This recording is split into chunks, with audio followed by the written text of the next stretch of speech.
Welcome to Equestrian Fitness for the Long Ride with the Sweaty Equestrian. I'm personal trainer and endurance rider Tamara Baysinger, and I'm here to help you ride stronger in a day and longer in your life.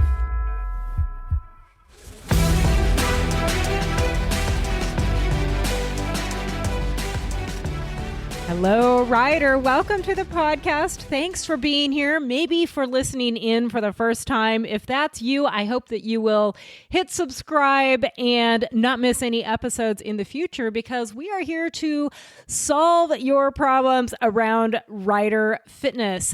It can be a confusing realm. There's a lot of stuff out there, but a lot of times it doesn't feel like it exactly addresses what you need. So if you have something specific that you're wondering about, shoot me an email or message me on Facebook from the Sweaty Equestrian Facebook page, and I'm happy to address your particular question. I do record these episodes a couple weeks in advance, and I'm trying to get a little bit further out than that right now because I am up to my eyeballs in preparing for various activities of the summer. I have an endurance ride this weekend that involves driving basically all the way across Oregon/Washington State from where I am in Idaho to ride a 50-miler at Mount Adams, and then we'll stay an extra day where I need to get some photos and videos for some future resources that I'm working on for you fellow endurance riders out there. And then we're going to drive back, and a week after that, I'm going to leave again for a week-long whitewater rafting trip, which is something that I've grown up doing. I've always been a whitewater boater, but somehow that never makes the preparation any less. There's still all the shopping and meal prep and gear prep and packing and getting the farm care arranged. You know how it is. All these things that go along with being gone for a week. And then after I get back from that, I'm going to crew for somebody else at Tevis this year. And then after that, I will be packing up my horse again to buzz all the way across Oregon and over to the Redwoods for yet another endurance ride. So I feel like it's just one thing after another. It's coming at me hard and fast. And so I'm trying to make sure that I can still get these podcasts out to you and answer your questions. So if you have something specific that you would like me to cover, go ahead and send it my way. You can email me or message me through the Sweaty Equestrian page on Facebook.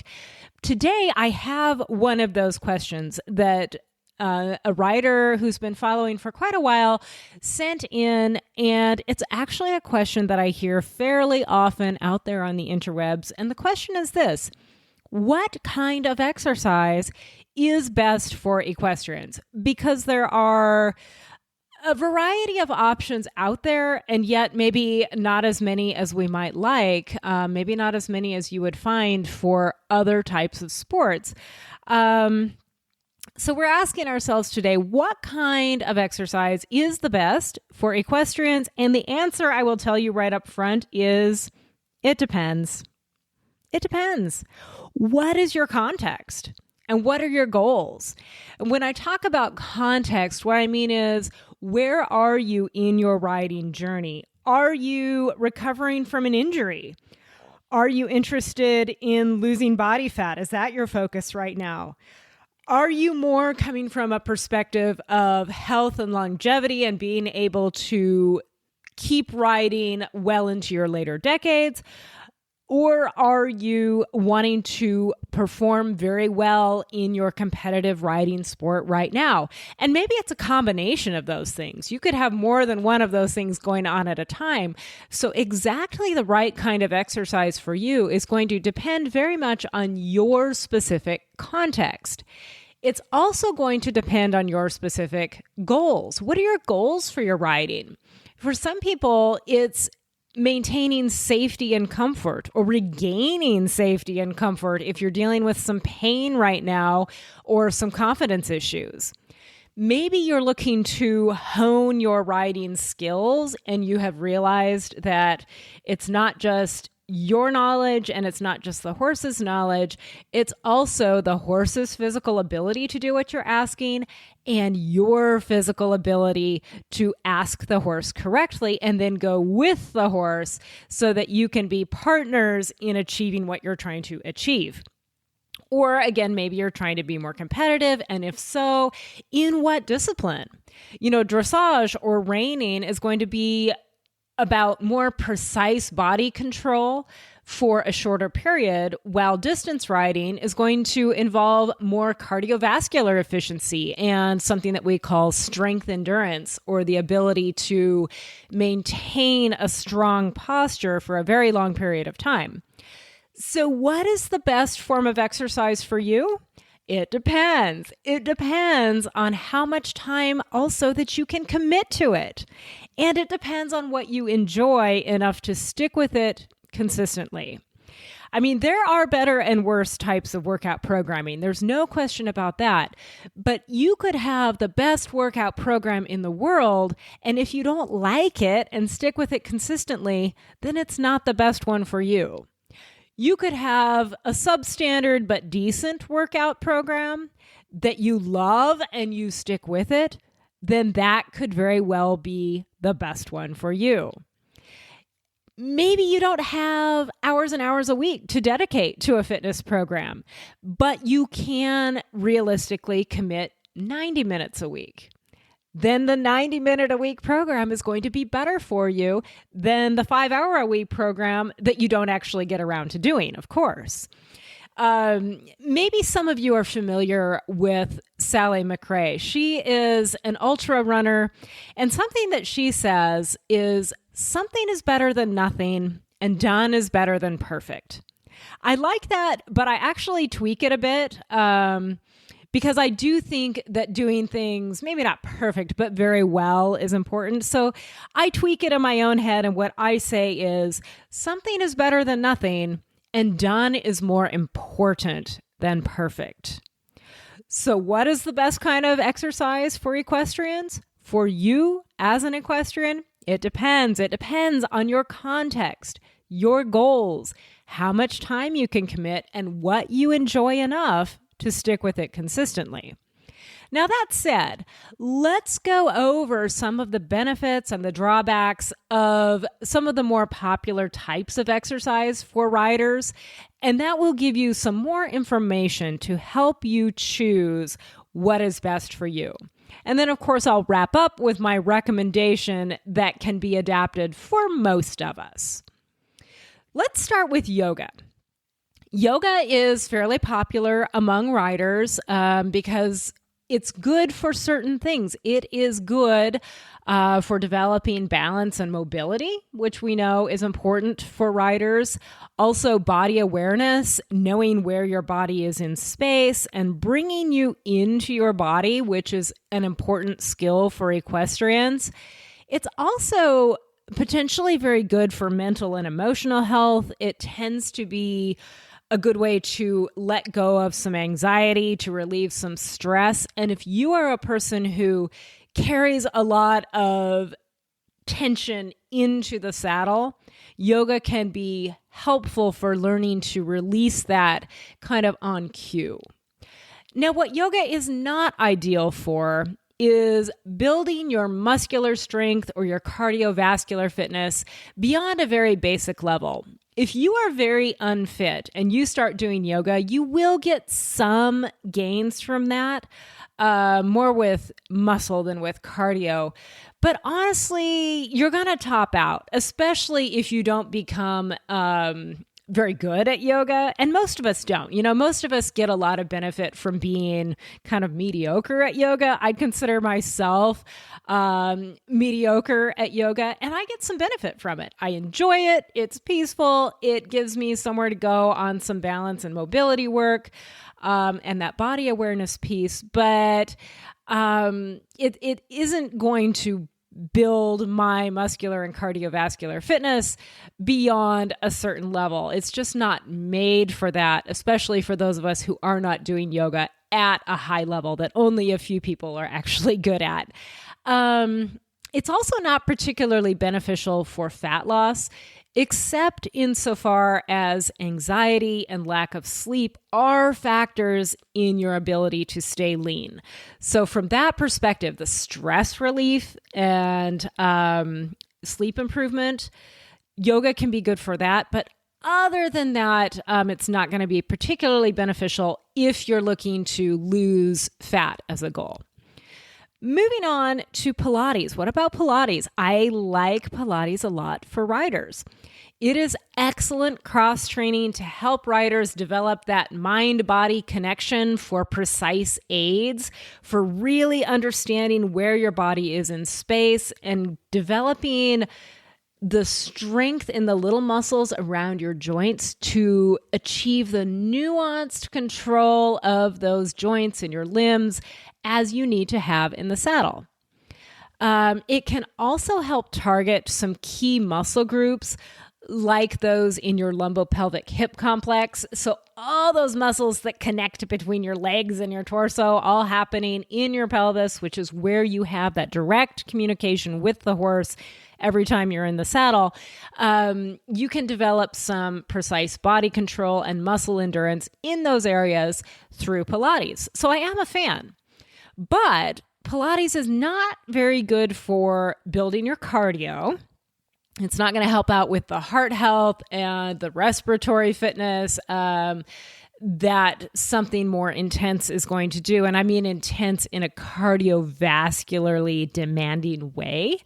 It's also not going to build muscle past that muscle endurance benefit. If you've ever done some Pilates, you know that it can make that little muscle burn while you do that repeated, nuanced, say, leg lifting movement. But that is not going to build strength, ultimate strength or power in the muscle. It's going to build something called muscle endurance, which is great, but it's not going to help you take your fitness all the way to the high level that you're capable of and that will maximize your performance in the saddle and life generally, and also take you to the level that you need for the longevity benefits that we can get from strength training. So remember, maybe you've heard me talk about the escalator, where think of your riding life as an escalator, and you are riding the escalator and it is going down as you age. You are going to end up at the bottom of the escalator at some point, because depending on how old you are, you have probably noticed that with time, aging, the escalator speeds up. And no matter what you do, you will reach the basement eventually. But you can slow the rate at which you get to that basement by climbing the escalator. You can climb against that downward pull. And the longer you climb, the earlier you climb, the faster you climb, the longer you're going to stay at that escalator, on that escalator, before you hit the basement and have to stop riding altogether. So if you think of aging in that way and fitness as climbing against that downward pull, yoga and Pilates definitely have value for riders, but they aren't going to be what will get you higher up on the escalator. Now let's talk about strength training. Y'all know this is my favorite. It is really good, of course, for building muscle mass and strength, and that is very practical for equestrians, both in the saddle and for all the other kinds of work that we need to do associated with our horse keeping. It also will get you up the escalator better than anything else. Strength training is the number one thing that is going to help you achieve the longevity in your equestrian sport. Also, if you're looking to look better, frankly, if you're looking for that sculpted body shape, if you want that lean, round, muscled, athletic look, strength training is where that comes from. It doesn't come from running for hours and hours on the treadmill. If you want that sculpted look, you're going to get it from lifting weights. It's also the best form of exercise for fat loss, which surprises a lot of people. And like I said, it's one of the most important things for longevity in both life and sport. Now, that isn't to say that strength training has no downsides. It does have some downsides. For one thing, before you get very deep into strength training, you're going to need some equipment. You're not going to need a lot, especially when you get started, but it is going to take some. You're also going to need some knowledge because generally speaking, you don't just want to go throwing around weights without someone to show you how to do it correctly because you don't want to get injured. This is one of the main reasons, actually, that I created the Sweaty Equestrian in the first place and have the membership option available because that is how I bring these tools to riders along with the support of access to me as your coach and other riders for motivation, so that you can implement this critical piece, and others too, actually. Everything that we're talking about is available in there, but strength training is one of the pieces that's harder to do on your own, but is also the most important. Another one that's very good is cardio. Cardio exercise is good, of course, for your cardiovascular health and longevity, both in the saddle and more generally in life. And it especially will improve your ability to maintain physical activity, moderate physical activity, like riding, for long periods of time. So it's extremely valuable. Get this, though. Cardio is not great for weight loss. So if you are looking to lean out, this actually is not the first place I would send you. It also won't develop a lot of muscle or body control for riding. So cardio is excellent for some things, again, for that cardiovascular health and longevity and your ability to ride for longer periods without getting fatigued. But it's not going to help you lose weight all that much. It has some benefit there, but it's not the best way. Strength training is going to get you a lot further down the road. And it also won't develop muscle or body control like, say, strength training or Pilates would. So as you can see, each of these kinds of exercise, the yoga, the Pilates, the strength training, the cardio, they all have benefits for riders.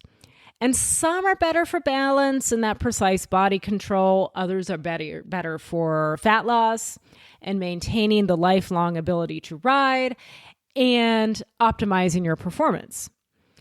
My top recommendation for almost all riders, and when I coach riders individually, we can dig in on this for the particular person and their issues and their goals and their different seasons in life. But for most riders generally, here's what you can take away. I recommend a hybrid model, so more than one form of exercise, but with weighted priorities. So this way, you can get the best of all the worlds, all the different types of exercise, but you can scale up and down how much you do of each based on the time you have available and be confident that you are still focusing on the most important thing. So in a perfect world, I would like to see every rider strength train as the top priority. Most of your benefits for all-around health and physical ability, body composition, so that's your staying lean and strong, your athleticism, your longevity. Strength training is where that's at. If you only do one thing, do this. Even 60 to 90 minutes a week can make a huge difference if you focus on the right exercises. Second priority is your cardio. Again, it's excellent for health, athletic ability. It's important to have the fitness, the cardiovascular fitness to support our horses without getting fatigued. And we can get a ton of benefit in a very short period. If you know what to do, you can actually get cardiovascular benefits in as little as 30 minutes per week. And then as my next priority, I like to incorporate Pilates, yoga, other mobility work, things like controlled articular rotations, which is a specific kind of mobility work, and foam rolling. Now, I don't usually have a lot of time in my calendar to add in those things on top of my strength training and cardio. So what I do, and what I do for most of the riders I work with and in most of my programs, is I incorporate those things into my warm-ups and cool downs so that I get them in and activate the muscles and work on the things that Pilates and yoga and other mobility work have to offer. But I don't have to set aside a whole 30 minutes or an hour to focus on just that. Because if I try to do that, it's probably not going to happen. And I know that's true for a lot of other riders too. So this is actually the principle that I built my Essential Equestrian Fitness program around. It lets you know exactly which workouts to do based on how much time you have in any given week. And then the level at which you choose to do the workouts, like is it an easier strength training workout or is it a really hard strength training workout or whatever, that depends on your current situation. Again, back to context. Are you fit and striving for high performance, or are you recently injured and looking to maintain as much function as you can while you heal? Or are you just set loose by your doctor and physical therapist to start working out again, but you've lost a lot of fitness and so you need to start working back up? Or have you identified something specific with your riding that you need to work on? All of these things are possible. And the key, again, is to be consistent with something, but ideally something that is going to give you the real meaningful benefits that meet you where you are and are then going to show up in the saddle. If you need help getting started with this, look me up. Maybe you get my newsletter. If you get my newsletter, remember that you can hit reply anytime to just say hello. Let me know what you're trying to work on. Let me know what you might like to hear a podcast or read a newsletter about. And if you're not getting the newsletter, you should be, because it's always on a different topic than the podcast. So if you're only listening into the podcast, then you're only getting half of your content for the week.